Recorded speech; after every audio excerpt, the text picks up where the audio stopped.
То есть Трамп пилит западный мир. Хотели пилить западный мир, а он сам его решил распилить. Удивительное дело. Ukraine as an equal member of this peace process? It's an interesting question. Donald Trump was just praised by Russian TV before he cowardly kowtowed to Putin, dropped to his knees, surrendered, and basically gave Putin the old microphone treatment, if you know what I mean. Between Trump's and Hegset's comments about Ukraine, both of which we'll dive into here, the Russians had an absolute field day, making jokes about Trump's signature and how it looks like a saw with its many jagged angles, saying Trump is sawing through the Western world, and then expressing how they were envious because they were the ones who wanted to saw through it themselves. You cannot make this up. Like, remember when MAGA said, "Oh, the left is always crying, Russia, Russia, Russia, there was no collusion, it was all a witch hunt." Here's the first clip of Trump being asked if by a reporter if he sees Ukraine as an equal member of the peace process between them and Russia. View Ukraine as an equal member of this peace process? It's an interesting question. I think they have to make peace. Their people are being killed, and I think they have to make peace. I said that was not a good war to go into, and I think they have to make peace. That's what I think. Setting aside that abysmal, hey, no shit, it was a bad, what war is a good war to go into, Donald? And yes, their people are being unalived by the Russians who invaded. Обсуждают, если уже заранее Пентагон заявил, что никакого нового пакета вооружений предоставлено Украине. Не то чтобы не будет, но обсуждать его в Рамштайне точно не станут. I mean, it's just unbelievable. And then here he is when he was asked if he sees a future in which Ukraine returns to its pre-2014 borders, to which I think you can obviously guess what his response was. Just to be clear, do you see any future in which Ukraine returns to its pre-2014 borders? Well, I think Pete said today that that's unlikely, right? It certainly would seem to be unlikely. They took a lot of land, and they fought for that land, and they lost a lot of soldiers. But it would just seem to me, and I'm not making an opinion on it, but I've read a lot on it, and a lot of people think that that's unlikely. Some of it will come back. I think some of it will come back. Yeah, some of that land will come back. You're not making an opinion on it, Donald? You clearly already have, or at least your mouthpieces have for you. Because as we'll see in just a second, the Russians are really loving Pete Hegseth and his approach to Ukraine recently. The United States does not believe that NATO membership for Ukraine is a realistic outcome of a negotiated settlement. Instead, any security guarantee must be backed by capable European and non-European troops. If these troops are deployed as peacekeepers to Ukraine at any point, they should be deployed as part of a non-NATO mission, and they should not be covered under Article 5. There also must be robust international oversight of the line of contact.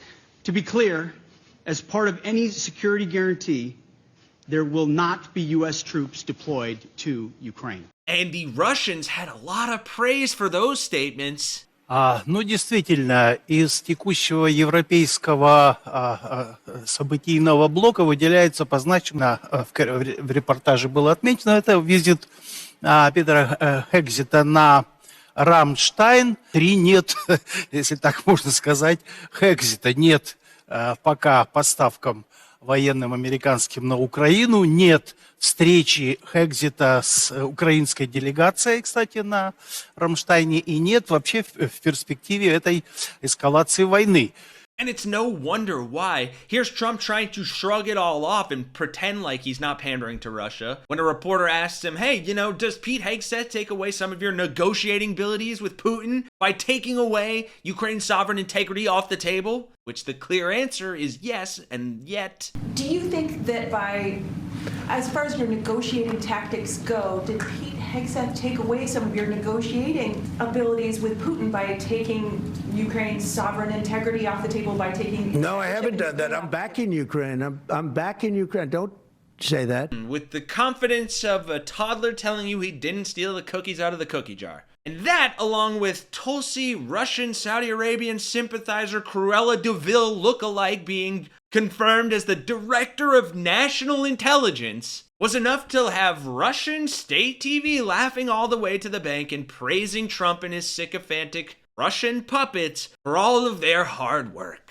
Мы делаем вывод, что сегодня главный символ американской международной политики это вот безумная, какая-то удивительная километровая роспись Трампа, которая то ли это отчет кардиограммы больного сердца, то ли это отчет, так сказать, какой-то другой, километровая с этими зубчатыми, прыгающими, так сказать, углами, то есть такая пила.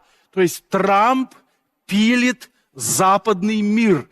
Такой кусок канадский, европейский. Посмотрим, сможет ли он своей пилой, так сказать, не обломать себе. По сути, себе... ест наш хлеб. Да. Это мы хотели пилить западный мир, а он сам его решил распилить. Вот обломает зубы или нет, посмотрим. Удивительное дело. It is beyond insane that we have to sit here and watch while everything that we talked about and warned about from nearly a decade ago is coming true. Dan, I mean, I think the bottom line here, too, is, and the concern and the big question going forward is going to be about the relationship that this administration is having with Russia, right? Edward Snowden is a big part of that. That was probably her toughest moment in the hearing. Mm-hmm. But that's what ties all of these questions together, right? And we're just learning, in fact, that's just crossed here at CNN, that Trump says he and Putin had a productive phone call. Both leaders agreed to visit each other's nations, right? This, of course, this was posted on Truth Social. This comes in the wake of the release, the hostage exchange that we saw play out late last night. But the things that tie together all of the concerns that, and underscore, I think, Mitch McConnell's concern about Tulsi Gabbard is her view on Russia and the way the United States should be relating to the Russians. And the fact that he was the only one that was willing to vote no on this just shows that he's the only one that's not afraid of Trump. And not only are MAGA morons blind to it or not recognizing that we are deferring to one of our greatest historic adversaries, but that they are actively cheering it. In yet another check off the list of the litany of anti-American, anti-democratic, anti-Republican moves that Trump has made. These people need to wake up and educate themselves and get a grip, because they are no longer the party of MAGA, but of MARB. Make America Russia's bitch. That sounds like something you want to avoid? Then make sure you share this video, drop a like, a comment so it gets out there and people see that this absolute dunce is getting glazed up by Russian state media. То есть Трамп пилит западный мир. Хотели пилить западный мир, а он сам его решил распилить. Удивительное дело. And consider subscribing to join the resistance. For Really American, I'm Kenny Hesse, and I will see you all in the next one.